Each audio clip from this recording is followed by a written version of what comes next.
If MTN people will hear this, they will not happy. Till now, I still have a business that I'm doing with MTN, but I haven't invested any penny into MTN shares. For a simple reason, because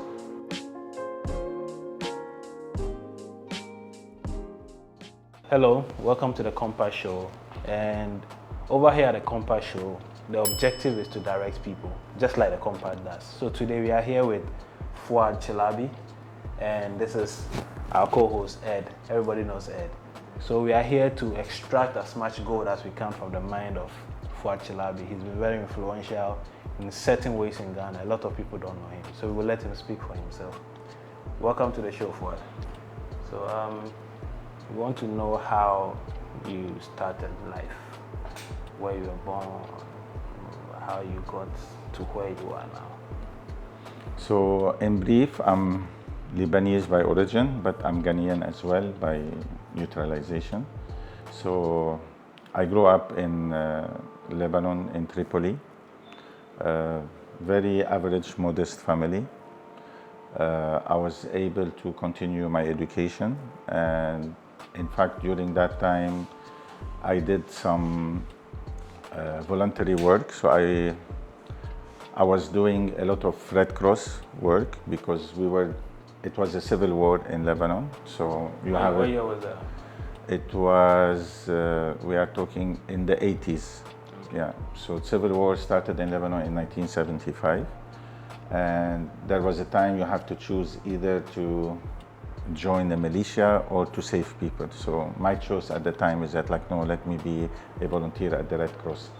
So I was a volunteer during the time I was in school and university, and I've seen a lot of war because that's what's happening in the country. But still, I was able to survive, and I finished university. I graduated with business degree, so I did the business marketing.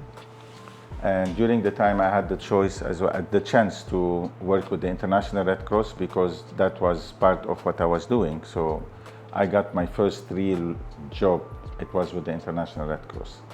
So during that time as well, we did a lot of project, which was an NGO. So until the time my first boss in the International Red Cross, he saw that I have the capacity to be more than what I'm doing. So he suggested that I become a delegate for the International Red Cross. So he sent me to Norway for some courses, and then I was sent to Rwanda. Was that your first time outside? That was my first time outside, like to work outside. Okay. So before it was the trip to Norway, which was my first trip outside the country. But at the same time, it was like I went to Rwanda during the genocide.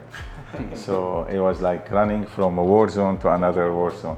So I spent some time in Rwanda, and that was my first time in Africa in general. What was your perception when you got to? No, I mean, I was in Rwanda as well, like same things, like you are in a war zone, you are trying to help people, you get to know the perspective because the program we were running there, it was like, because it was a lot of people who has been displaced, and then they cannot go back to where they were.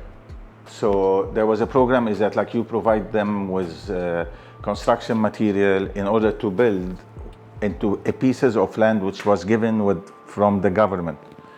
It was a total failure, the program, because nobody wanted to settle in a place that doesn't feel it is home. So everybody wants to go back to where I am from, but because you know the story about Rwanda. But when I finished from there, it was around 1998. But what was running through your mind the moment you were told? I mean, I in Lebanon was like really serious because we had Israeli invasion, we had a lot of internal. So in terms of the situation, like the security, I had no issue because I faced. Yeah. And definitely Rwanda now is not the Rwanda at that time, is that like, but so you have to focus and put your mind is that like, oh, this is the assignment, because as well you are making your living from that.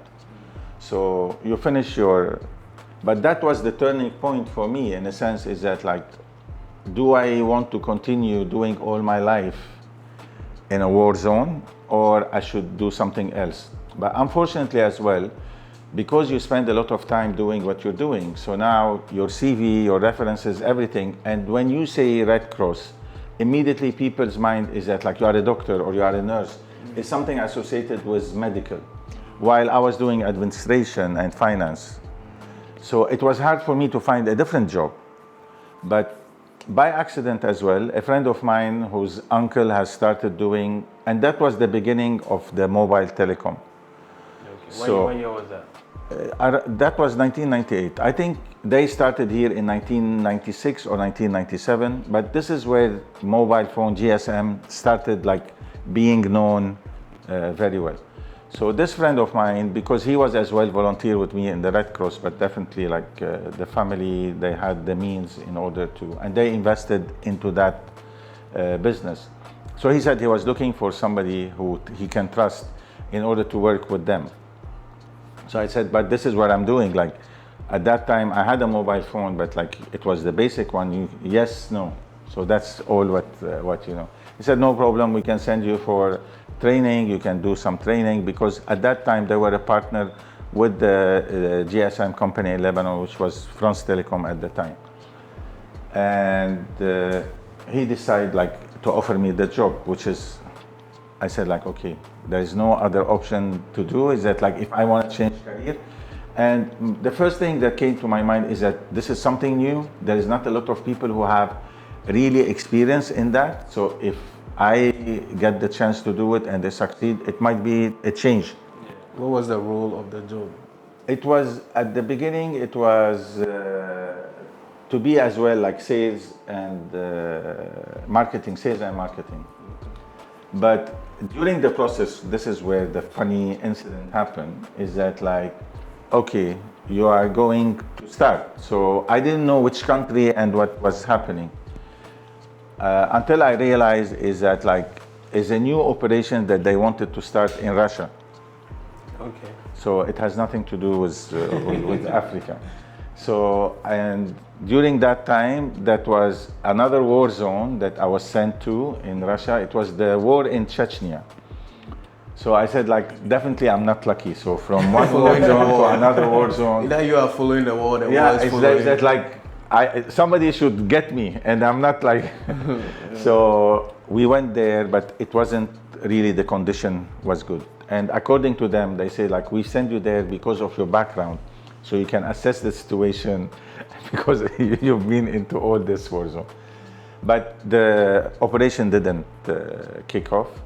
And this is where, when I came back and I explained to them and they decided to put a freeze on this, they suggested to me to come to Ghana, because like, now I left what I'm doing and this is a chance for me, is that like, just come for 6 months, see the operation, how it works, and if we find another opportunity for you, we'll send you somewhere else. And that was in September 1998, so this is where I came It's to. still 6 months. The 6 months, yes, is now 26, 27. So, Wow. yeah. So the 6 months was supposed to be, is that like, okay, we will find something else. And at that time, it was the company named Spacefon, and it was the first GSM company. We've heard a lot about war. We haven't experienced war. I don't think any of us here have experienced war. What is it like living in a war zone and operating in a war zone? I appreciate this, because like, the question is really good, because I have learned a lot of technique, a lot of a lot of, let us say, conflict management. I didn't know that this is what it's called, or this is the name of it, because like, I was in university, I used to run a group of people who were like first aiders, 15, and I used to give them assignment to do certain tasks, and then you have to go and negotiate ceasefire between two people who are, but you didn't learn this. You learn it on the street, you learn it on this, and in your mind you think is that like, because I'm doing it and I'm doing it for free, nothing will happen to me. This period helped me a lot into building my capacity in managing people, in doing as well negotiation, facilitating certain things, having understanding for people and the way of thinking, because people were coming from different backgrounds and everything. So it helped a lot. When you live in a certain conflict area, everything around you is different and the perception of the people is different. Because when you, like, we used to live in an area, let us take it into the prospect of Ghana here. Like, there will be fighting in Usu, but you live in Labonia and you are living your normal and you go to university and everything. Life is okay. Life is okay. Because you know, like, oh, these two parties, they have their power struggle over there. But you do your normal life. There will be today a certain fight in this area, don't go there, and you think you are okay. Definitely it gets dangerous when there is like car bombing, some extra things. But you psych yourself, and when you are inside the conflict zone, your whole thinking is different. But when people read or hear the news or see the news, you see the part which is like definitely the worst part, and then you think, is that like how these people are living? Yeah, we used to live in the shelter, there's no electricity, there is no water.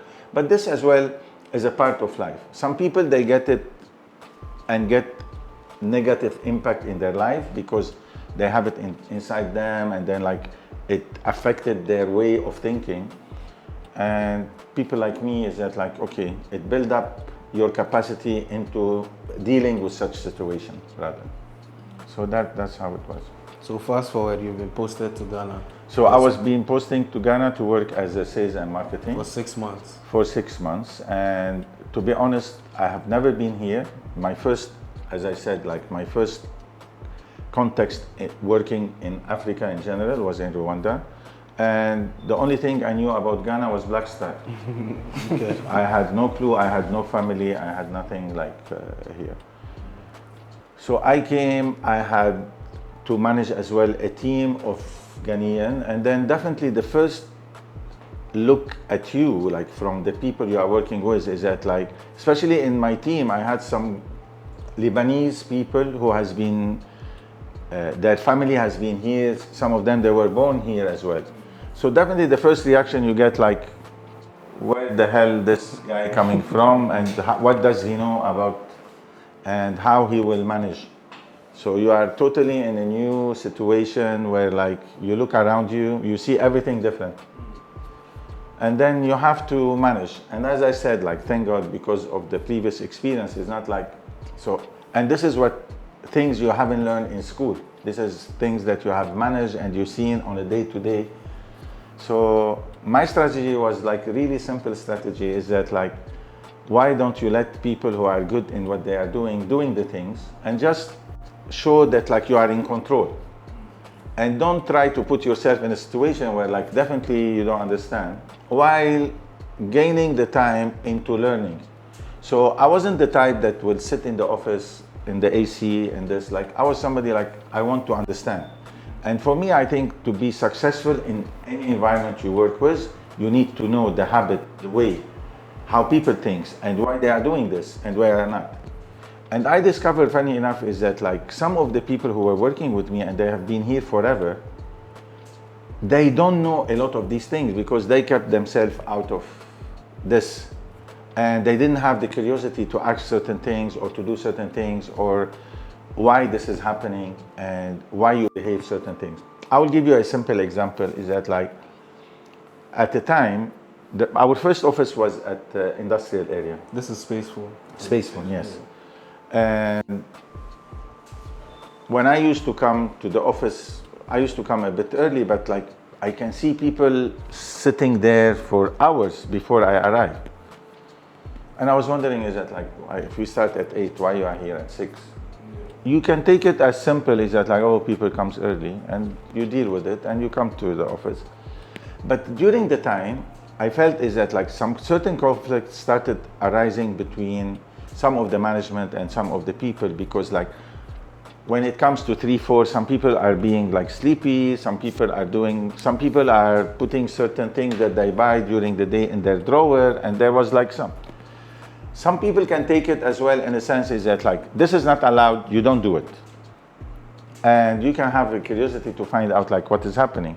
And it's only you can do it by simply asking, is that like, what's going on, like why you are getting a warning because you are doing this. And then you realize is that most of the people, they live far away. Kaswa, like it will take you forever. And even at that time, the roads were not that like, and the traffic and everything. So normally as a normal employee at the company, you arrive around 6 because you left the house around 4, because if you leave at 6, you will never arrive on time. Yeah. The same way when you leave work, you leave at 5, by the time you get home is 8, 9. So during even this, like either you have to prepare something, but like the timing as well affect your performance, because there's no way you're getting a small period of rest. So sometimes if you are tired, that doesn't mean all the time you are lazy. There is lazy people. But sometimes is that like because of the sequence, so you can start understanding the behavior of the people and treat them along this way, than just throwing accusation. You are lazy, you are fired, you are doing this, you are doing that. So understanding the behavior, the culture, that will give you a lot of insight about how to deal with people. And then as well, make people relax around you. And then now your team is ready to work and is not looking at you as somebody that like just trying to be, because I said so. Yeah. So the only thing you used to do, like for me, is that like, I had a good team, and then the team who was working, they are doing the work. Is that like, just like you need to guide them into how it's supposed to be. Because there's no way from day one, you know the culture, you know what people wants to do, you know, you get what I mean? But like, because of your skill that you get from before, you manage the situation. So in the example you gave, how did you manage the situation? No, for me it was like, these are certain things, these are fact. So you have to deal with it in a sense, is that like, it will not affect the performance, but now you have the understanding, so you don't judge. You get what I mean? But this is part of like, being, as we say, noisy, like I want to know, I want to understand what's going on. And you know, during the time, it was like, you have to see where you need to add capacity. So at the beginning, I had the chance to go all over town, like even Kumasi, Tamale, Obuasi, like I visited most of the country. And this is where you start seeing the diversity and the culture of the country and people and how they deal with certain things. And then you learn and you keep it for yourself to see like, oh, when is the time to use it? Rather than just being offensive or every time anybody speaks to you, being sensitive about it. So the only thing like I've always tried to say or do is that like normally for a normal behavior or normal people you are dealing with, if you present respect and you expect respect. Unless the person is that like he made up your mind, is that like no, I don't want. But like this is your face, because always people they say is that like why Lebanese are different. Why I think like in every culture, like the perception we have about Nigerian, the perception we have about European, you know, I believe certain European who comes to Ghana, they haven't been even, let us say, if we take the example of a UK, maybe he's a farmer somewhere, like you've never been even to the city, to London. You have been to London maybe more than him. But because he has a British passport, now we have to treat him as a god. You get what I mean? So this is why I'm saying like, knowing the background and how you deal with reality is different. Because some people think, let us say, if they see a white person, they see $sign. If you see a UK, British, you see passport, is that like my way out of the country? But I think there is a lot of resources, there is a lot of intelligent people, there is a lot of Ghanaian that, one of the things I always tell people is that when they say is that like, oh, but we are not finding, I think you are not trying, because they are there. And I had a very successful experience. And I had a company at a time where I had around 140, 150 employees, and I didn't have any one expat. It was run totally by Ghanaian. Some people who came with me when I first opened my first business after I left, and I left an international company to come and work with me. So not because I'm good looking, but because I think is that like they like the way, even that at that time they get a promotion, so they don't leave. But they made up their mind. Is that like we've been there for long now because we decided to leave. So I mean, your perspective is a bit different from Ghanaian business owners, because Ghanaian business owners complain about the attitude of Ghanaians. Not even business owners, even like other people in general. They complain a lot. So it's funny you were able to have a good experience managing people. Do you think it's a you thing or it's a cultural thing? no, I think it's a cultural thing. A lot of, if you interview, in my opinion, I might be wrong. If you interview 100 Ghanaian and you ask them simple question, do you prefer to work with an expat company or a local company? They will tell you expat. Why is that? Simply because they think expat might respect them more. A Ghanaian will treat his fellow Ghanaian sometime really bad because like, okay, I know better. But I think everybody has deserved the chance. You hear a lot of story about people and recruitment and how things happen. And some people, they feel is that like, okay, if I go to apply for a job in a certain places, it's a straightforward. You get what? So the whole, I'll give you an example to prove your point is wrong. Today, the whole financial sector, if you go to any bank, do you see expat? You go to any branch, you go to, name any bank you want. Show me one, we are talking about hundreds, thousands of employees. Bank of Ghana. Show me one expat. And this is the financial, like this is the main sector. But that's in the employees, but in the ownerships. No, even the ownership. Even you have the owner, but I mean the one who's running the day-to-day. This is what we are talking about. If I have a factory, the one running the day-to-day supposed to be the Ghanaian. If you go now to any bank, the one I deal with, the one they do for me my transaction, for me as an expat or as the whole sector is a Ghanaian. But this is the finance. That means this is the main sector you are dealing with. So how come they are Ghanaian and they are performing well? We brought them from another planet. Okay, so like because the banks are performing with Ghanaians, you think other sectors No, can also but definitely they can. Don't tell me you can find. There's no way.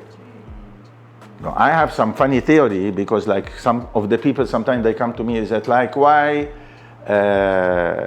you trust or you hire. First, economical, they are cheaper.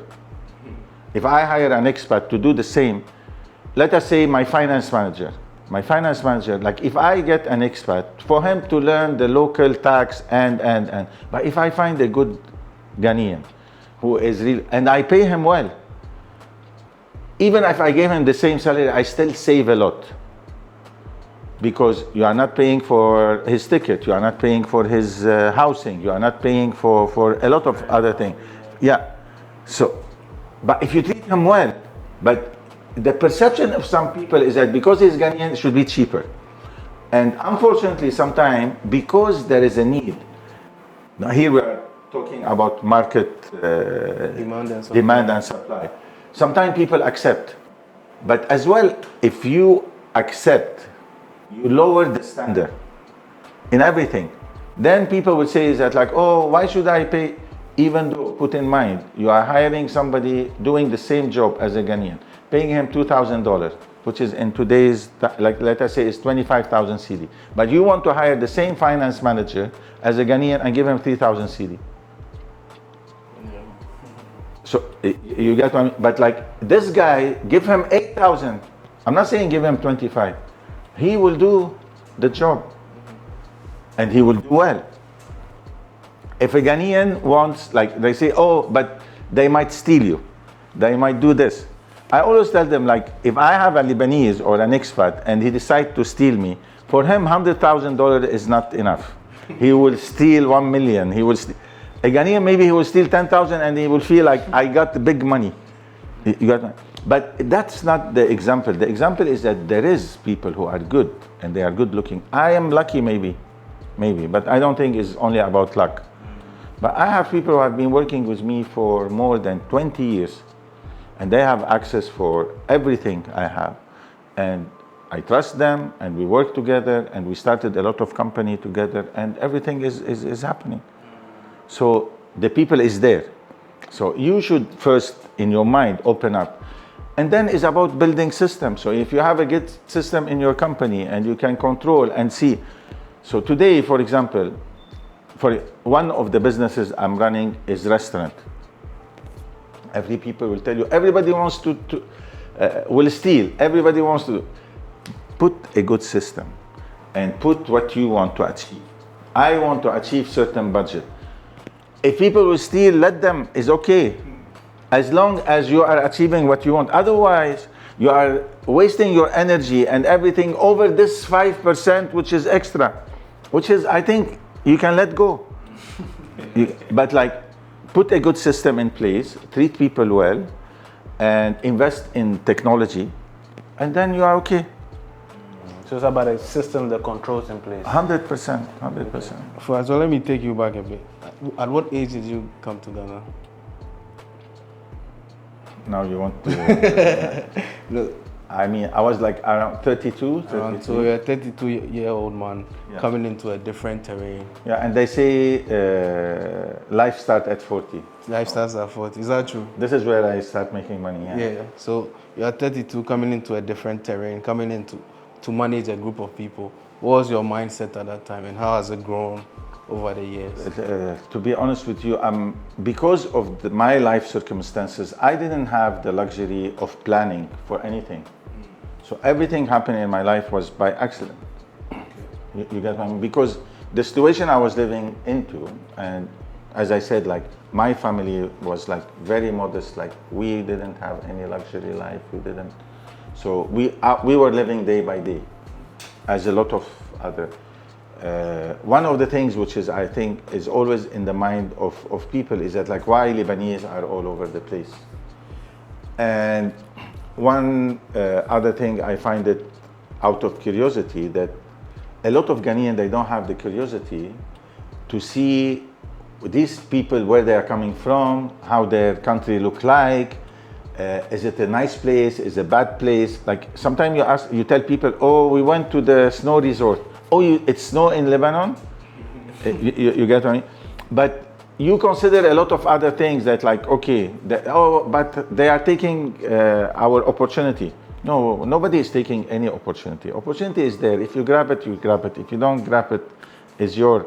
So you are not here to replace anybody. You are here because you think there is opportunity. The same way Ghanaian goes abroad because they feel like, oh, I don't have opportunity to do. In any place in the world, there is people who have built the big businesses. Lebanon is a small country, it's the size of Accra, 4.5 million, the same population. How much opportunity you can find? You get, so this is why, like, sometimes when you get the opportunity to step out, is to find opportunity because the population in your country, the job opportunity is not there. Or even if you try to build, like I've done some businesses here, there's no way I could have done it in Lebanon because the opportunity here is there. The political influence is not as much. Maybe back in Lebanon, if you try something and it's good, some politician will come and tell you, no, it's for you. Here, there is not that influence on the private sector. Like if you are successful, you are successful. That's it. So the main question is always is that like, if you face such a challenge or such an opportunity, and there is two types of people, and one great friend of mine who I did my first project was, he's still till today an employee with MTN and he's on the top management in South Africa. We used to live together, we came to Ghana together. And at that time I was telling him is that like, oh, let us do this business together. And he said like, listen, you can take the risk. Me, I want to be an employee. Maybe today he's making far much money than me, but it's not the money comparison. It's that the mindset. Some people are good into being into corporate, and they will excel and live a good life and everything. And some people who are like me is that like, I cannot keep on receiving order from somebody. I want to do what I want to do. I want to feel free. I want to take out the tie. I don't want to. So that's the. So how did you break out? In fact, this is the turning point in my life. The good things about Spacefon, because Which is I now, wasn't now MTN. Spacefon, then I worked with Areeba, and now it became MTN. But I work at Spacefon, I work at Areeba, but I've never worked as an employee at MTN. I still do business with MTN. But space, because some of the viewers are young, they might not know that transition of Spacefon to Spacefon Areeba is now currently MTN. This is on its own to tell you that I'm an old man. Okay, so you're telling us about the breaking point. Yeah, so as I said, is that like, I was somebody who's always curious about doing things and interacting. And I had a lot of Ghanaian friends. So it started with an observation, because my culture is different. Even when you travel to Europe, you see different things. And it was so simple, is that anywhere I go, I can find is that like everything is sold in sachet. Milo, washing powder, oil, water, which is like totally different from where I come from. Over there you have big supermarket, and buy 5 kilo, you get 2 kilo. So for a lot of people it means nothing. But for me it was like, okay, let me dig more why it's happening. So you realize is that a lot of people, they don't have storage. Like there's no electricity, they don't have fridge, is that like to buy big quantity, and their disposable income is not enough. So if I am a taxi driver and I have 50 CD to start my day or I end my day, I have to bring, but like what I'm shopping for is for the day. So majority of Ghanaian, they live for the day and they have money for the day. So it happened like I came with this idea, is that like, why don't we do 50 pesos? Why don't we do 1 CD? Fortunately for me, printing a 50 CDs or 1 CDs was more expensive than the value. So definitely the company will not go for it. Like, no, I will not print 50 CDs. That's the scratch value. Yeah, so if I have to buy scratch, it will cost the company to print higher. So I said, okay, let me dig more and find out like if this can be done in a different way.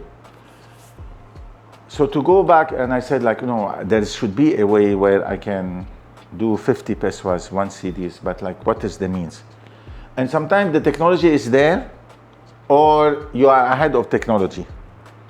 So I had to look and research, and I was in a conference in Belgium, I remember well. And that was the time where company in Europe, because you know, before things come to Ghana or to Africa, it has to be done somewhere else. And we copy. So then that was the time, and it's a totally different market, because Europe was totally subscription, because like you go and to the bank and then you get a monthly payment. Prepaid was not that much. But at that time, that was the technology which we call billing conversions. Is that like now, if you have a master account, you can recharge for your son or for your employees. And for me, that's where the idea started, is that like, okay, so if I create a certain account and then I can send to others, and the technology is there, that means it's doable. So let us see how it can be done. So I had a meeting with 1 company, 2 companies, 3 companies that they are doing this. And at the time in Europe, they started this me to you or friends, like I can send for you from my account. So I wanted to find the technology to build my commercial around it. And this is what happened, is that like I was able to find a way that I can send you by SMS 50 pesos to recharge your phone. And the 50 pesos will give you the validity, and 50 pesos is a fraction of your daily consumption. And it was like very successful. People who are working with me now, even if they listen, nobody believed except one person in what I was doing. Even to the extent somebody called me like, you think you are smart, this will never work. But this is the turning point for me, is that like I had enough, because I've worked with the company till 2005, and during the 7 years I was the commercial director.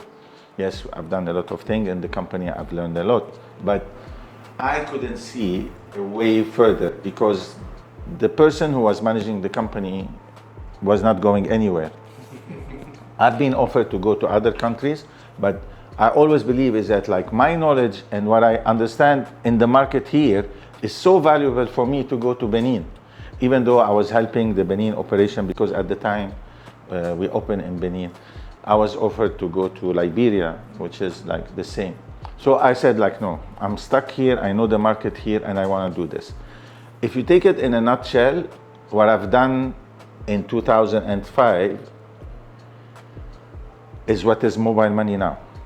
But it was unit, credit transfer. Yeah, it was credit transfer. So at the time there was no regulation. You are not allowed to send money. But in fact, we were sending money because unit was money. You use it on the phone. So it was called unit, and the company was called V Mobile Unit Transfer. So because as well, like sometimes, you know, in life, certain things play to your favor because people didn't believe in you. So when I was negotiating the contract, two things that happened at that time. And this is where I think people now, if you are doing something, you have to pay attention, because sometimes you think the idea is great. There is certain things you don't, like you overlook. In a sense, I didn't patent what I've done, and I've done everything internally. So I didn't protect what I have built. I didn't protect my idea. I could have done a lot more. I've never thought that like the owner of the company will sell the company. When they sold the company, this is where my problem started, because now it's a new entity who owns something that was built inside, and the owners of the previous company, they transfer it to them, something that I have done. So I lost the things there. But at the beginning, because the people, the management at the time where I used to work, they didn't believe in what I wanted to do. They asked me, what you want? I said, I want exclusivity on this product for 5 years. And yes, and we signed a clean contract for 5 years, but nobody will sell this product, not even the company itself, except me. So the SIM card that you use for this and the unit you use for this. Everybody started fighting that, is that like, it will not work, and even the capacity that was built at the time for that product was not enough, but the demand was huge. Everybody wanted that. The smile on your face as you're saying that shows that you made a lot of money with that. No, like what idea. What were some of the numbers at the time?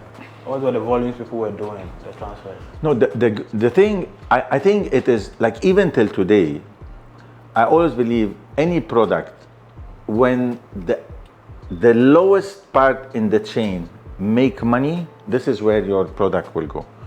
Why people, the first challenge and the first question people were asking is that like, do you really think people will stand on the street and you give them money and then they will wait for the SMS to go? And I said, yes, if the guy on the street is making money, he will do it. Because we tried it before with the, you know, when we did one product which was like, before people they used to queue in order to make calls. Com center. The com center. And so you need to give a reason for the person at the end of the chain, is that like there is money.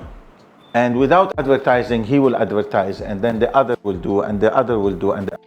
So the 50 pesos, in fact, the guy on the street, even though he was taking, like we were giving him commission of the 50, but when you go to him, and because it was the beginning of it, And the closest to the 50 pesos to buy was 7.5 or 10 CD. So he used to sell it for 0.75 or 0.60. And then people started queuing, even though you get on your phone 50 pesos, but like he started making money. And then people start like, okay, how much we are making from that? Oh, this is how much. Like now it's better than a taxi. It's better than this. It's better than... And the demand was so huge, is that like people, everybody, even people among themselves, they started, people will come, is that like, how much you bought the SIM card? Oh, I bought it for 200 CD. I will pay you 500 CD. So there was certain time where there was like a black market into that, like everybody wants to... Get a special SIM card. No, the service was done based on that. The idea was like create a class of service where only this SIM card can do this functionality. Okay. And it was done as a distribution channel. So as a 40-something-year-old man with a brilliant idea, how do you move that from an idea to actually becoming reality? No, this is what happened. Like this is where I left at the time Areeba, and I started my first company, and I introduced that product, which really was very successful and gave me now financial stability to venture into other things. But it was something different. I don't think like sometimes people will tell you, okay, since you find this idea, why can't you find another one? I think the guy even who started the iPhone, he didn't do a lot of others, so he stuck with the iPhone. So sometimes certain things doesn't happen, but like for me, it was a breakthrough. So it takes a lot of belief in yourself to be able to believe in yourself and in your idea to be able to stop what you are doing. And it could have been a failure. It could have as well. It could have. You got one, but like this is what I said. Like at this moment, is like either you do it or not. If you don't do it, that means you are not moving forward. For me, the thinking was so simple, is that like today I'm an employee and this is what I'm getting. If I do this, the small calculation that I've done, oh, I can do at least 3 times more. And it happens to be 100 times more. But it wasn't my first business plan, it wasn't. You get what I mean? So for this to happen, you need to make that decision, is that like, worst case scenario, it will not work, but I have the knowledge, I can go and apply to work back and get the 3,500. So there are a lot of people who probably are at the verge of quitting their job, but they are feeling like they need some cushion or buffer or some amount of money saved before they can take that step. Was that the case for you, or you just took the step with faith that everything will work? No, definitely. Like don't forget, like it depends where is the situation. Where the hesitation comes, I think it depends on your surrounding. You know, when you are young, you do a lot of things because like you don't have responsibility, you don't have family, you don't have anybody you are taking care. But today, when you have responsibility and you have people you have to take care, your decision can impact the life of other people. So you are not only carrying your own things, you are affecting the people around you. Okay, so, but if you don't take this chance as well, you might live your whole life the same. So the idea is very important. This is why I always say is that like, in a way, the formula is based on 3 things. Hard work, which is like definitely, you tell me there is a lot of example where people really work hard but nothing happened. Yeah, it is not 100% the hard, but the hard work, this is why we said like change of circumstances. Today, some people make tons of money sitting at home, but as well as hard work. If you are doing content, it's a hard work. It doesn't mean, but before, hard work means you go 8, you come back 10. So definition of hard work is different, but hard work still is part of the formula. Then talent. Sometimes you find people who are talented in football, in music, and things, but they don't work on the talent. So let us say somebody you find playing with Heart of Oaks, and then he's talented, but like he's not working hard to improve the talent. The talent is there, but it's not. Stagnant. And then a chance. Sometimes people, you get the chance and they open the door for you. And you move from playing with the normal team to playing in the UK or playing in Europe or playing in, so, but the percentage is is it 80%, 10, 10, but definitely in our life, everybody sometime has somebody who has opened the door. Open the door by mean is that like give you the chance or the opportunity. But there is a lot of people who got a lot of chance and opportunity but still fail. Because like for them is that like, this is my way of thinking, this is my, and sometimes the urgency, you know, sometimes people, they don't feel the urgency, is that like, I'm okay. And this is one thing which is, I think Ghanaians are very content. The ambition is not always there that I want, like, I always say that like, if you want to succeed, you have to work with people who are hungry. Hungry, not food. Hungry is that of achievement. I want to achieve. I want to do. And this is where you see is that like, if I help that person, he will do, because like, this is the feeling. Sometimes you speak with, like, I had this challenge with people that they were working with me, is that like, I went one time to the lady who was in charge at my office. And I told her like, you don't want to take my place. You are a good person. You are a good boss. No, but like you don't want to be the, like for me, I was fighting to take the position of my boss. Like, you don't want, oh, my salary is good, now I'm buying the house. Like, you know, there is certain content because, I don't know, either like, definitely it has something with the culture, is like this theory about like you should respect the elderly. That what if he's wrong? But like you should respect the elderly. Okay, fine. I'm not here to change but like as well, but when you push them and you put them out of their comfort zone, then this is where they want to stand out.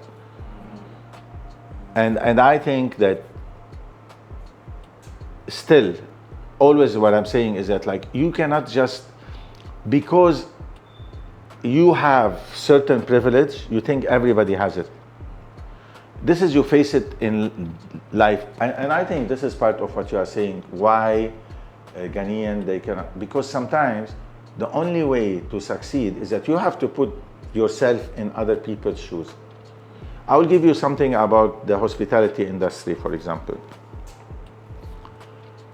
In your life, even whether you are expat or you are local, but if you have a good life, you think that like having running water is basic, having a toilet in your house is basic, you need to clean your hand before, using fork and knife is basic.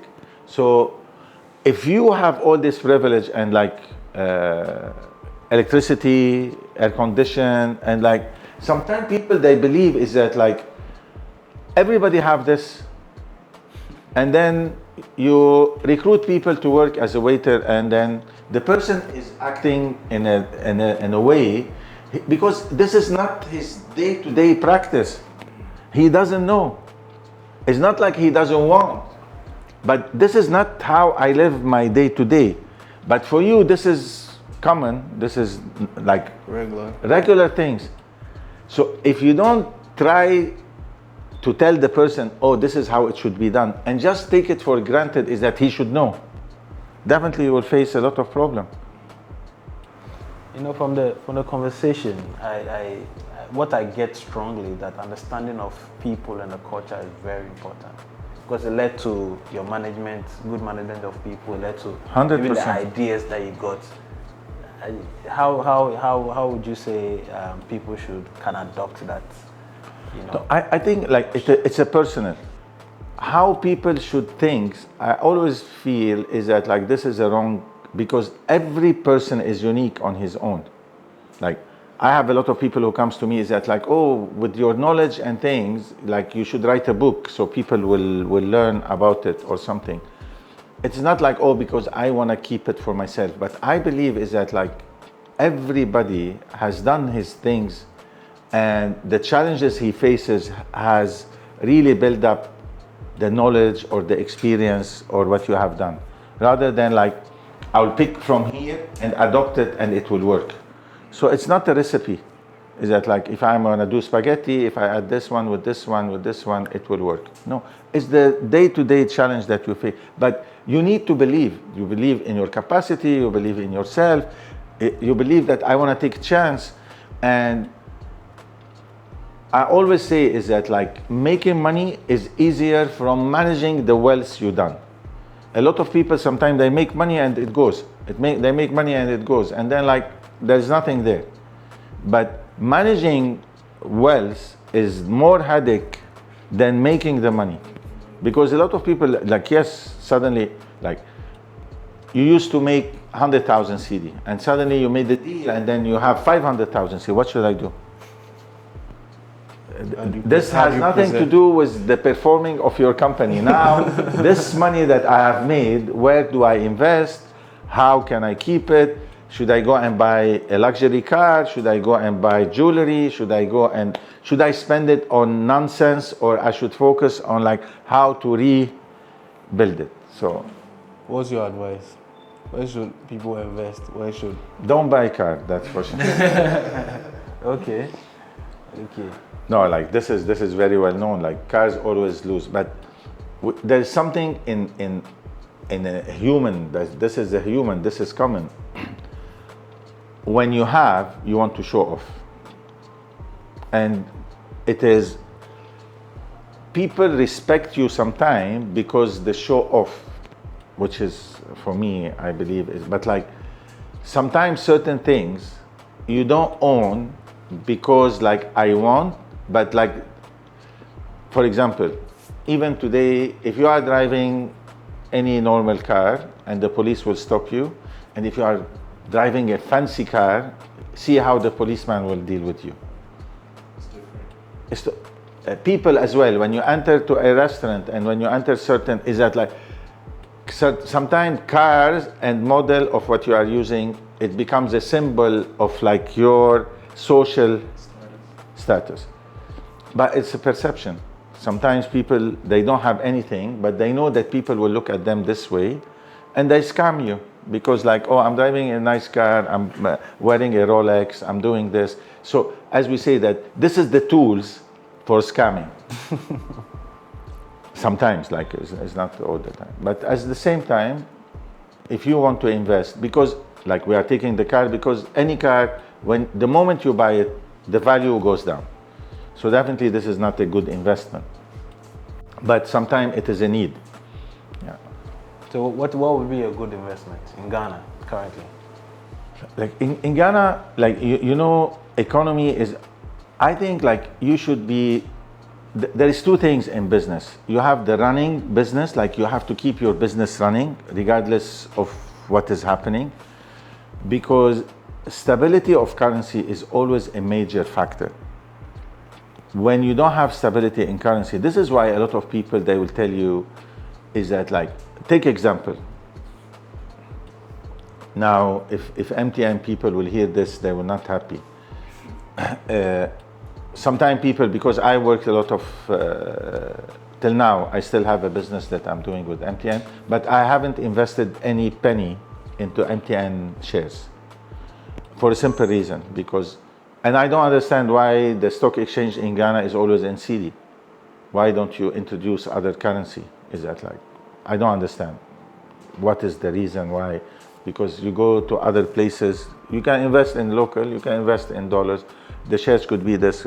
So imagine somebody who has, to make it simple, in 7, 8 years or 9 years ago when MTN listed, bought 1 million CD worth of share.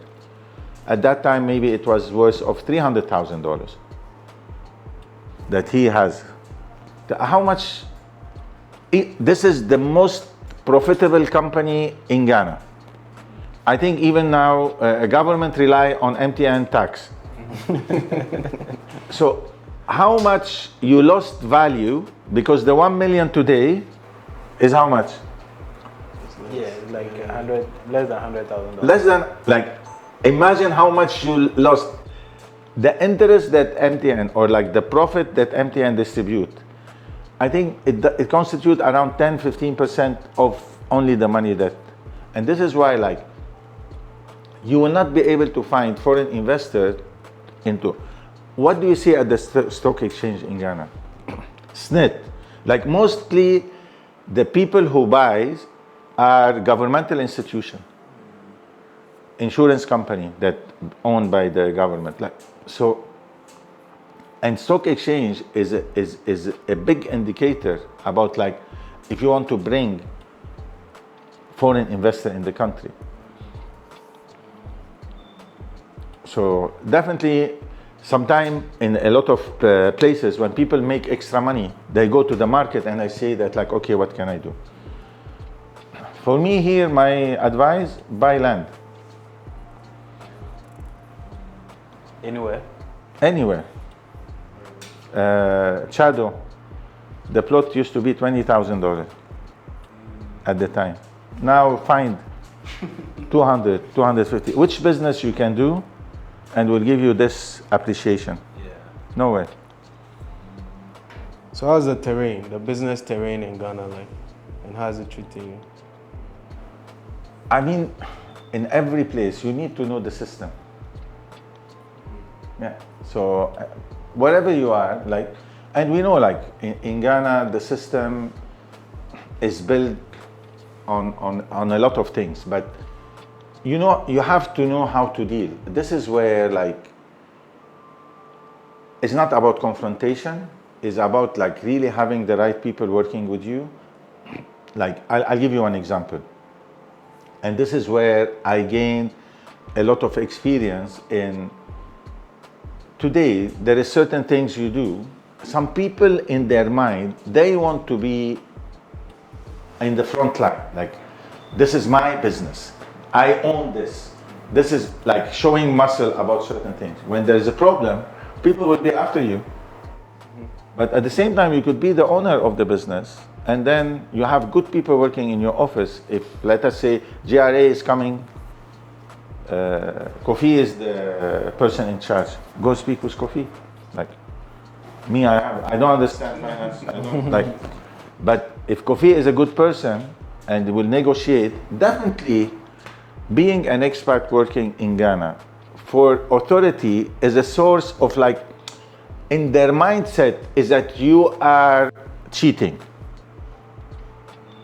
Like there is something that you are doing. Like how come? you get what I mean? Yeah. But here we don't want to go, like this is why I said like in brief you should understand the system, how to deal with the system, where you have to do, what you have to do, make sure that you follow, and at the end of the day you have to respect, like you are not above the law. Make sure that everything you have, it is confirming with every kind of regulation, certification, anything that is needed. This is how you keep yourself out of trouble. Because at the beginning, if I am working and I don't have work permit, I am giving you a chance. Oh, it can be sorted out. Yes, it can be sorted out. I've been offered the Ghanaian passport with some people. It's like, oh, just like you can pay some money and do it. It took me 15 years to get the Ghanaian passport. But I've done everything by the book in order to make sure is that like nobody can come at any time, even though people still, when you tell them I'm Ghanaian, they will laugh. How do people receive you? Because I know in the UK and other places, you know, we have people who are of Ghanaian descent working in the government and other things. You know, and in America, you can have black people from the Caribbean working in the government. But in Ghana, it's only recently that I saw that, is it Kojo Choi? What's the? I don't know if Kojo Choi is the right example, but it's good. I think this is the first time in the history maybe of Ghana. In general, it is made clear, it's a perception, like there is nothing written, there is nothing in the law, but the perception is that as a foreigner, I'm not talking about where you come from, but in general, you are not allowed to be part of the political scene. That's how it feels like. No, this is reality. This is reality. You have some people supporting from behind the scene, but as a foreigner, can you see even municipality? Have you seen any white person or foreigner?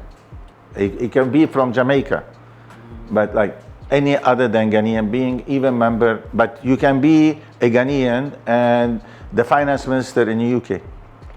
So the perception of Ghanaian that I have the right to be, but nobody has the right to be.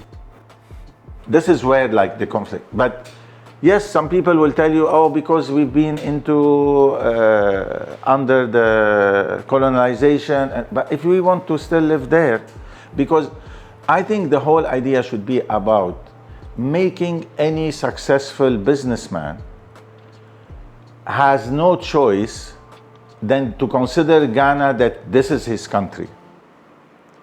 I don't know if you get the idea. I get you. Is that if you want to make me feel all the time, even though I am welcome and everything, this is beyond. But today, we go back to the culture. When I used to come to Ghana and I have a permanent resident, the immigration officer will tell you is that, oh, but you should be Ghanaian by now. And like, why you are not Ghanaian? So I remember when I first get my Ghanaian passport and I went to immigration, the first reaction was, how did you get it? Is that like, definitely you did something wrong? Is that like, we want you to be a Ghanaian, but you are not Ghanaian. You get this, so this is why the reaction, and it is not in a bad way, but the reaction for any Ghanaian, you tell him that I'm a Ghanaian, they will laugh. No, it's like you are white, you cannot be Ghanaian. So it is in the mind. There is one part I believe as well, like maybe this is with other, is that like, no, they're already taking a lot of business. Now we want to let them be in politician. But like in South Africa, a lot of Indian, they are in some other country, there's a lot of, the thing is that like you should not be afraid, because like what you should be afraid is that like I will do and I will send. I will do and I will send. But the Ghanaians are doing it anyway. No, but like in general, Yeah. like, but today, like if I take myself an example, so I am one of the business that I do is, let us say, property development, that I bought land. If something happened, will I take the land with me and run? That means I believe in this is where I am and this is where I want to be. Is that like, because I'm not trying just to make things, to make money and send it back away. Make money and send it. If I build a factory and I employ 2,000 Ghanaian, that means that, yes, with time, I think there is some makeup that is being done. Is that like, okay, let us have an advisory board from big businessmen. Like I think President now has done something like this to listen to what is happening. But I believe there is a lot of people who have been here for ages, for generations. Being Indian, being a lot of, even some Dutch people, how you can make, because this is now what Europe are facing, is that like, now there is a programs which is done in Europe, is that like, if you are an immigrant, you have to be part of the system by force. Like if you go to Scandinavia now, if you are an immigrant, you have to learn the language, you have to do this, you have to do that. Like they don't care about you, they care about your kids and is that like, we want them to be part of the system. So I think here it will take time to do that. There is some people who are advising, there is some people who have around, yes, I think so, but like, there is no examples other than Kojo Choi now, is that like ambassador? There is none. Correct me if I'm wrong. Is it true that fellow Lebanese do business differently than they would with a Ghanaian? Or, I say correct me if I'm wrong, but is it true that fellow Lebanese, they do business with themselves differently than they would with a Ghanaian? You see the perception. There's a rumor that even in the shops, the prices for the Lebanese are different from that. No, that's what exactly I want to mention to you. A lot of Ghanaian, they say, oh, but Ghanaian, they don't work with each other. Lebanese, they work with each other. My friend, Ghanaian are human beings, Lebanese are human beings. And they are the same. This one, they don't want to work with this one. And your biggest competitors is your fellow Lebanese. You get, so I think this is why I said, like, sometimes people, they don't have the curiosity. It's a perception. Somebody will come and tell me, like, these people, they are doing that. Like, if there is a 3 dealer of car and they are Lebanese, that doesn't mean you as a Ghanaian, you cannot be car dealer. And these people, they are fighting against each other, and they will take the agency from each other. Like, in business is the survival. Nobody will do, and no price for this, no price for that. Trust me, I don't believe in that, and I don't think that. But today, there is, in your opinion, now if I ask you, which is the biggest expat community in Ghana? Now I'm doing the interview. Biggest expat. community. I think it's the Lebanese. Huh? Yeah. Probably. What do you say? Yeah, probably say same. Okay, so do your investigation, and now, thank God, for the last 4 or 5 years, we have something called National ID, Ghana card. Ghana card, yeah. So go to the National Identification Authority and check the numbers. According to them, Chinese is the biggest, Chinese. Okay.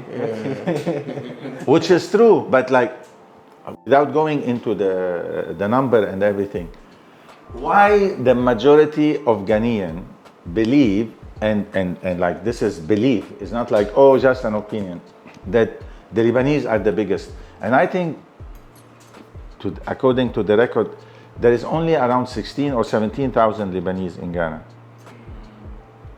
as number. This is the one. Maybe there is some who's not registered because they've been here a long time, and then. But according to the national identification, Chinese, they are the by far, Maybe and then Indian. Okay. Even there is, I think, German, or like, there is one European as well, which is bigger than the Lebanese, and then the Lebanese, they are the 4th maybe, or the 5th. But Does that affect you in any way? no, like, I'm trying to explain to you how the people, they think why, because most of the Lebanese, they are into a business which is affect your day to day. Today, if you go to supermarket, most of the supermarket are Lebanese.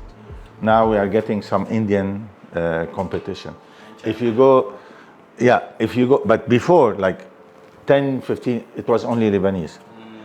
Car dealer is always Lebanese. If you go to the market, paint, like day to day, like everything, restaurant, Lebanese. So day to day, you see, this is one part, like, because in your day to day, your interface, like, you interact with a lot of Lebanese, so you think that, like, okay, if I'm doing this with the Lebanese, so they are the biggest. You get what I mean? So it is based on your experience. When was the last time you did the transaction with the Chinese?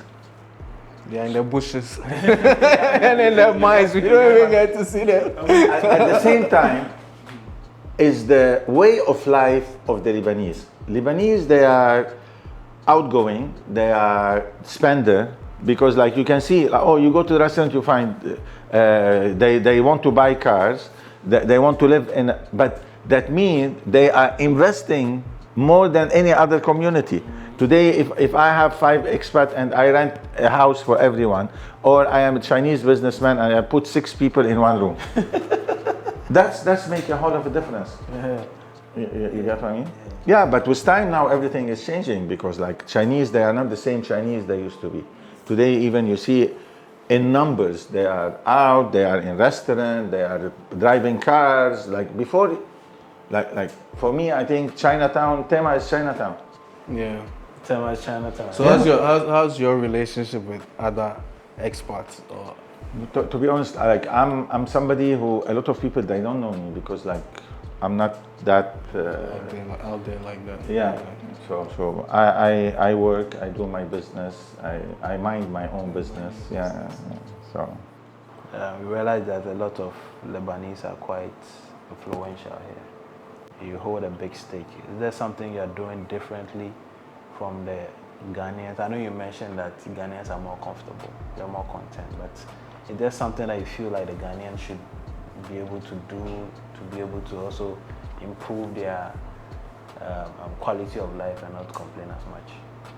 No, I think in terms maybe of certain sector of the industry, maybe you can find more Lebanese, but like if you take, let us say, the water companies, the same, there's Lebanese, there is Indian, there is, so this is one of the sector. Why Ghanaian didn't decide to invest there, I have no idea. Like, but this is a sector where there is a lot of money. Like today, you can see Belacqua, you can see Verna, you can see Perla, like you get what I mean? And people knows like who is behind these companies. But the thing is that like, the question should be like, why expat believe in investing in this? Because I think there is a lot of Ghanaian who has a lot of money. And they decide like, I don't want maybe to invest in Ghana. So this is, you can change, like is up to you. And maybe because as well, if you go back in history and things, don't forget, like I remember when I came to Ghana is that like, there was not a lot of restaurant, there's not, like most of the Ghanaian, they hold their party inside the houses. And rumor is that like, okay, because we don't want to show off, we don't want people to know that we have, or you get what I mean? So that was during a certain political era maybe where people, they were trying to be. But now things have changed. They have changed dramatically. And I think a group like when I was at Spacefon at the time was Commercial. Like I used to do all the interview on radio and TV except Peace FM because I don't speak the local language, which is, I regret, like I haven't learned. But at the time Peace FM was starting, look where like the group, despite like where they are and how they are, and like, you get it. But today, is there enough focus of companies or business people that they are doing business in Ghana and pure business? Because sometimes as well, attribute happen is that like, oh, if you are doing well, that means you are doing something wrong. So I think a lot of Ghanaians, they are trying and they are successful in so many things. This is why I mentioned the financial sector. Today, if we see the fintech and like how Ghanaian company, and I think now as well, the government has introduced certain things like in certain sector, which is a good protection, I think, is that like you have to have a Ghanaian ownership. In fintech, like you need a 30% Ghanaian partner. The same has been done in the oil industry and things. But like today, the promising sector is the fintech sector. And having this 30% ownership is something good. If the Ghanaian believe into, is not like I will get 30% and I will sit home and doing nothing. It should be some encouragement, is that like you have good idea, is that like you cannot do it if I don't participate with you and we become equal in doing the business. So it's the approach, how you approach it. You can take it is that like now you need me. Or now is an opportunity for me and you to build something together.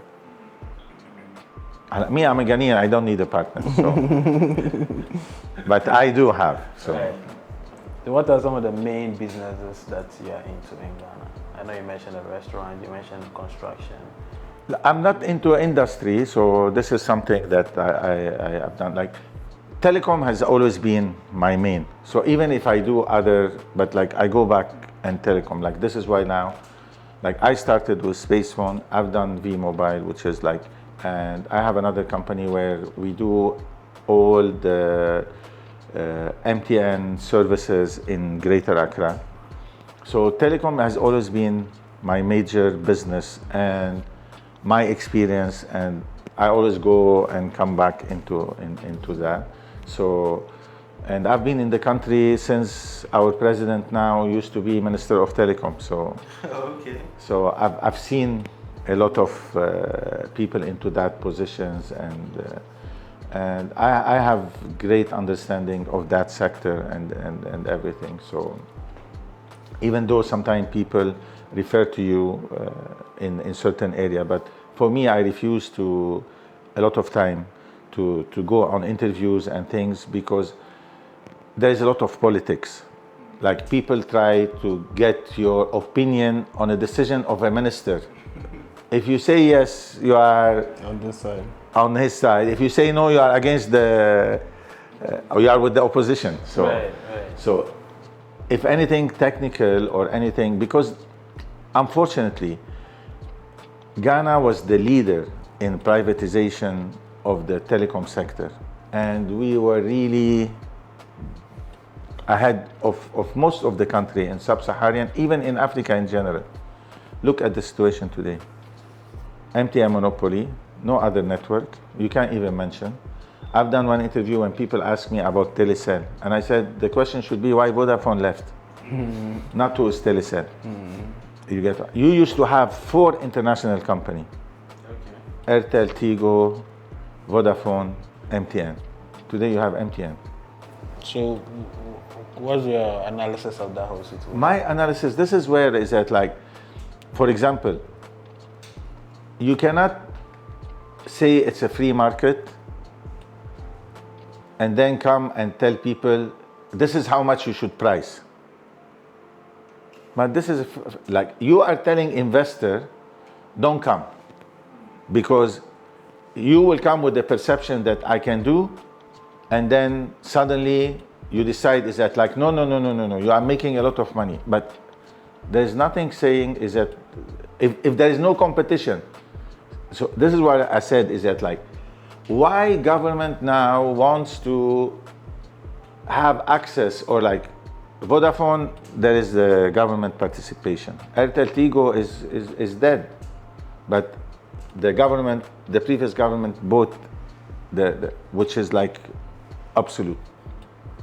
From a leader into a sector to struggle this way, and like even now, if you tell MTN something, you have no other option. Like the whole country is running on MTN. Last time when the fiber things happened, it was like, what else can we do? You get what I mean? So yes, the thing is that a lot of things can be done. It's the will. And sometimes you say like, okay, politics, system, rules, certain things, and you will be shocked. In certain sector, we are far more in Ghana ahead of a lot of countries. Take the electricity, for example. I mean, not the price of the electricity, but like you have 24-hour electricity. The prepaid meter, the only problem is that like every 2-3 years you need to change the meter for no reason. But but in certain places you are struggling. Like in Lebanon, we've never had electricity. It's like the same in Nigeria. Like it's a business on its own because the government doesn't want to fix it, because the people who are benefiting from the sector. So even in fintech, in payment, mobile money, look at the impact. You get what I mean? So there is a lot, like even sometimes private sector is far ahead of government, so the government has to catch up. There is a lot of places where there is no policy on certain things. So you allow because there is no regulation, and then you call on people is that let me regulate you. Okay. Take lately the Okada things, and then like even fintech. Today one major things I believe, for example, that in that sector there should be something at Bank of Ghana similar to NCA. Is that when you create a body like different from the mainstream, because today if you want the product approval, it will take you 6 months. I want just to launch I'm licensed, I have everything, but like, so certain, let us say, office work or something, but there is no focus on like where is the sector that is making money or make you, because if we take the example of like investment, few funds they invest in Ghana, but in Nigeria, in Egypt now you see a lot. So there is certain things like I think a few funds like what, global funds. Yeah. Okay. We hosted last time in our restaurant like a fund from the state. The lady, the managing the fund, she was telling the companies like who attended in Ghana is that like they hold 3 billion. In Africa, they till now, they were able just to find project worth around just like 200 million. In Ghana, less than 10 million. Because So like they're looking to multiply their money. like in a way, she is coming to say, we have money. Present for us something that we are ready. And that's the difference in like why Ghanaian, why Lebanese, why. I think naturally, Lebanese, they are risk-taking. Like, you see an opportunity, you will jump. You might break your leg, but you jump. And you make big money if it works.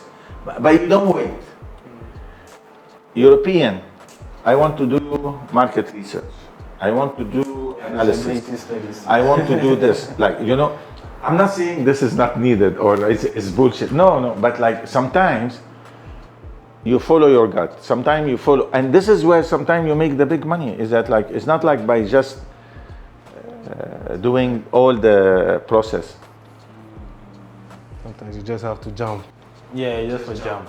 No, sometimes, yeah, if you believe, jump. Is that like, and one other thing I always is that like, the approach from the Ghanaian is always, there should be a problem. There is no problem. No, there should be a problem. Like, you need to see that like you know, to be important, you should be busy. Is that like, I want to see you, are you free? Oh, let me, and PA. You should have personal assistant. And then the PA, we should make you busy. And like, I'm always in a meeting. Like, when do you work if you are always in a meeting? Where you like, you really, like sometimes people wants to create, there is a problem and I have to solve the problem. Where you can have a simple approach of things and then you can solve it. There's no need to be a problem to be solved. Okay, to Like make money. You don't have to solve a problem to Yeah, make money. sometimes solving problem make you important. You get what I mean? Is that like, I've solved this, like, but there should be no problem for you to solve if you have done the right thing. So Okay. So with your knowledge of the Ghanaian culture, the Ghanaian industry, what are some of the opportunities you think we need to take advantage of? Yes. I think farming is a big thing. Like, I wish I'm young, I would go into farming. The health sector, there is a lot of opportunity in health sector. Yeah, there has been an improvement during the time. Now there is good hospital, private, and the thing is that I always say, don't be afraid. There is people who have money and they are ready to pay. Unfortunately, like last week, I heard some sad story about a young guy working somewhere. His boss was insisting on him go to the hospital. He decided to go to the village and take some herbal medicine and he died. Young, 22 years old. So here it is not about like, is there somebody to pay? Do I afford? Or you're thinking about like, no, this will not help, let me do the other way. I got sick today, I don't travel. Before I got sick, the first plane I traveled, I go to a hospital here. There's good doctor. Like most of the nurses in UK and they are from Ghana. How come they are good there, they are not good here? You get my point? Yeah, I get you. So the opportunity is here. Like, do we believe, like as a Ghanaian, do we believe in our capacity? Before, like, but you know, there is this theory about like, we are not capable, we cannot. But if you live with this mentality, this is where you are. Like, but like, if you say like, not only by saying, because sometimes you see somebody, oh, you are taking my opportunity, you should go back to your country, where are you coming from? But like, if I am here and there is 100 of Ghanaian families who are living from my business and I'm working with them to do certain good for the, why should I go back to my country? What I've done wrong? But the mentality is that is that like, because of my incapacity to do certain things or perform some, I need to blame somebody. This is like a way of thinking, is that like, by blaming somebody, I am safe. No, but like you can step and do the same things. We were talking about like business, like the people managing my restaurant, they are not expat, they are local, but you give them the right training, you push them to do the work, you believe in them, but like, if as a Ghanaian, I don't give this feeling to the person like you can do it. If I put in your mind like you are not able, tomorrow you wake up and like, no, I cannot.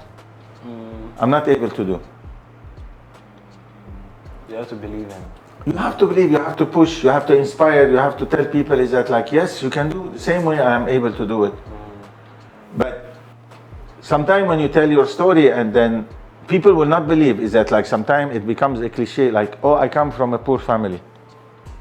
Yes, like I feel with people because I pass through that. Like if I tell you I used to sleep on the floor, oh, you are lying. Yeah, I didn't have a house. I didn't have a place to stay. But like today, because, oh, you are building apartment. But that doesn't mean that all my life I was living a good life. I didn't inherit anything. So this is why your story, your narrative makes impact on other people. And then when you say it, it's not like to show off, rather than to say, even if you have nothing, you can do it. Like I made it. So from our conversation, I noticed one thing that is in your lingo that's different from Ghana. You never use by the grace of God. You are not religious, are you? I am. I believe in God.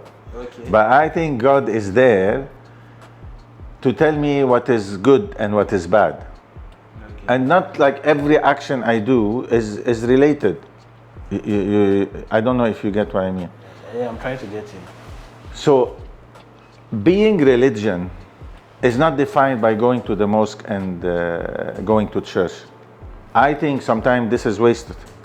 Because in everything we do in life, like if you are, the gentleman here is the cameraman. He practiced, he learned, he get the expertise. So what else he can do? Is to perform. Correct? Mm-hmm. My religion is the same. If I learn, I got the meaning of it, and I'm practicing it in my daily life. The whole thing about going to church or going to mosque is to learn the principle in order to apply it for your daily. But if you keep going and you keep going, it's like, when will you graduate? I think I graduated, so that's fine. But like, you keep on going, and by His grace and by God's will and inshallah, and like the whole process is to learn to treat people well, not to cheat, not to do, like once you practice. So why should I, what is it?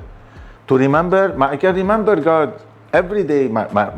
It's the same people who tell you like God is looking after us.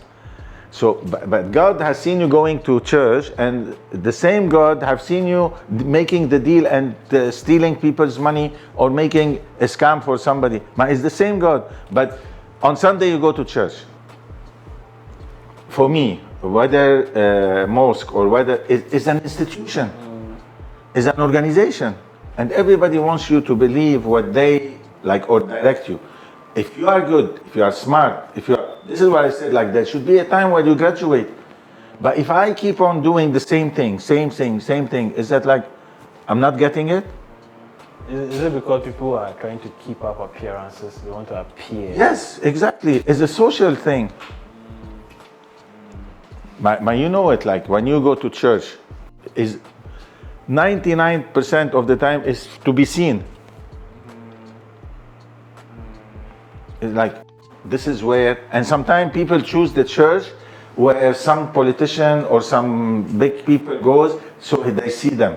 Is that like, oh, I attend the same church. So, and the Muslim is the same. Like people, they find out where the other maybe goes to see like I'm as well at the same place. Okay. So, what about family? Do you have kids? Do you have? Yes, I have a family. I have one kid. Is he in Ghana? No, he just finished his study in France. He did his master degree in AI. So maybe I want him to work with a different company. The reason B as well is that the culture, because people perception of being the son of the owner, then you have to do everything for him. So I want him to be on his own, to work for a certain company, to learn the discipline, because a lot of your success comes from discipline. So discipline is the biggest part in life. Discipline in how you spend, discipline how you treat, discipline is a big part of what we do in life. So based on what you're saying, there's an issue with successes in some of these Ghanaian companies. Sometimes when the owner of the company dies, there's nobody to take over. So how do you raise a successor as a child? This is a big.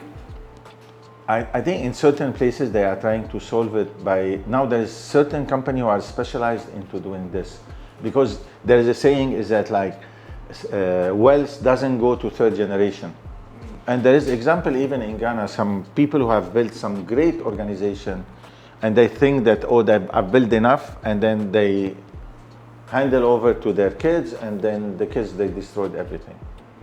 So this is why I believe is that some people, but this is culture, is that like, oh, the moment my son finished something, I will bring him and put him.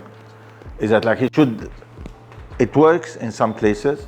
I'm from the school is that like he should be on his own, like your kids should be on their own, go through in order to learn discipline. Because if he comes and working in his company and everybody wants to do or listen to him, whether he's right or wrong because he's the son of the boss, he will not run anything, and he will ruin the whole system. So if he is coming with a value added, that's a good. This is why certain people, they will tell come with the new ideas, and so for you to run. The problem mainly will always be with inheritance.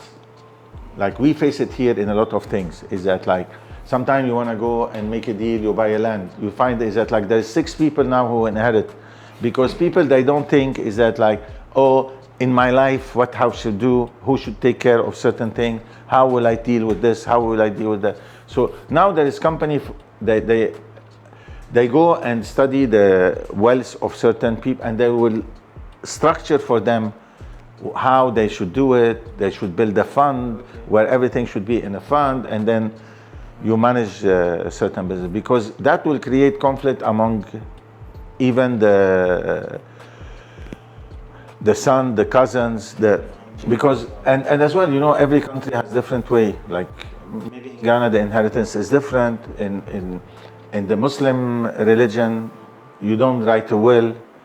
Like the inheritance should be exactly as what is said in the Quran. Like there's a lot of, as we say, social interference into this. So yeah, so it should be structured. But if you build an organization, that means the organization should work with or without you. People here, they build everything, most of the time, they build things around them.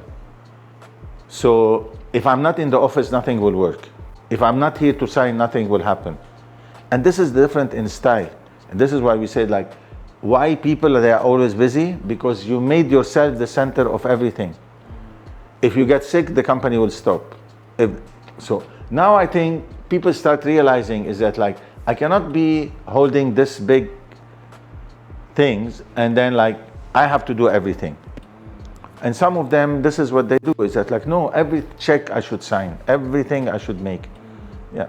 No, so for a 21-year-old freshly out of uni in Ghana with a brilliant idea, how would you navigate him or her to make his dream a reality? Today is a totally different era. Like if I'm working out of my experience, there is nothing really much I can contribute into that, because funny enough, the only way to do, I'm not saying that people should not. But like I'm saying nowadays, this is what you will face later.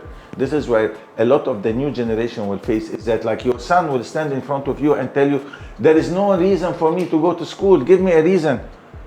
Because I can get this knowledge from everywhere. And this is like, if you want to really be realistic, yes, it's true. Like the reason I used to go to, because that is the only way I can learn mathematics is from the teacher of math. There is no other source. And then they did the calculator, then you rely on the calculator. You see the progress of things. But today, this is what I'm saying, certification. No. I used to be the least diploma holder, even among my employees. Some of the Ghanaian employees that I used to work that they have, but the system made them believe is that you need a certification, you need a diploma, and if you have it, because the system is like this, and you apply for a job because you have a master's degree, you will. But today people employ based on attitude. Your system in Ghana, and how do they do it? Like when you finish your high school, they allocate you like. You apply for university. Yeah, but like sometime as well, like you see yourself doing sociology these days. Yeah. Or I don't know what, like it's not by choice, because this is the only. If you don't meet the pass. Yeah, that's what I'm saying. Is that like, but what have you done in school? I studied computer science. You study computer science, maybe you are working with, but like I have a lot of people working in my office. They did psychology, and the guy is brilliant doing fintech. He learned from where? On the streets. No, because like today, especially lately with AI, somebody will tell you something, you'll tell him 5 minutes. You go, you put everything, you do some research, and then you tell him, my friend, no, it can be done this way, it can be done this way. This is why like now they tell you like, the difference between one person to another is that like how much he investing into learning. But some traditional people, they will fight it. Is that like, what is this? This is where now somebody will progress, somebody will stop. And what I'm telling you is reality. Your son will stand in front of you and tell you is that, Father, I don't want to do this. Today, and add to it the social media influence into a lot of things. Because today people go to the restaurant to take a picture that I was in the restaurant where you were, not because the food is good. It has nothing to do about experience. But there is a lot of people who are making tons of money out of being on TikTok and. You cannot deny that this is not a fact. This is a fact, and he's making money, and he can come and tell you like, I'm wasting my time going to university or going to. So we should adopt our thinking in order to meet. There is a saying now is that like school should be done only to learn discipline, but learn music, do art. These are the things that is missing now. Like to build the skills that nobody have, and that will build your personality as a person. But today that you go to school is that like some people go because like there's a feeding as well, like like what are you learning really? This is why like if the system is working, you don't find during the 5, 6, 7, 8 years hundreds of private school opening in Ghana. And you see, before you ask me, is that like where open a good school, people will pay. So there is money, yes, but you need the will, like, and to spend money in the right things.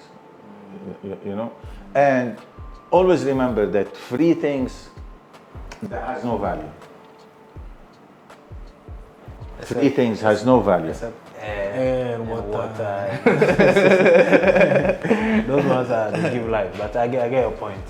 Yeah. No, because this is what I'm saying is that like today, when I do certain free things, I'm not teaching or I'm not giving the right, and people try to see the convenience about the free things and try to push it, not because I want to do it, because now it's free, let him do it. But like, is it free? Are you investing the right resources? Are you doing the right things? So today, if we say like we are a population in Ghana which is like very young population, and this is a big resources. Okay. Like you can do a lot of things. And yes, this is where, like, if you invest in these youths, you open for them these opportunities, there's a lot to be done, definitely. A big part is about leadership on private and public sector. Okay. But if we want to build a system, and then the same system that we build, because it's not convenient for us, we stop it. We put it on, we put it off, we put it on, we put it off. You get what I mean? This is what I'm saying, is that, like, lately one of the things, like, what prevented Ghana from having an ID card for the last 20 years?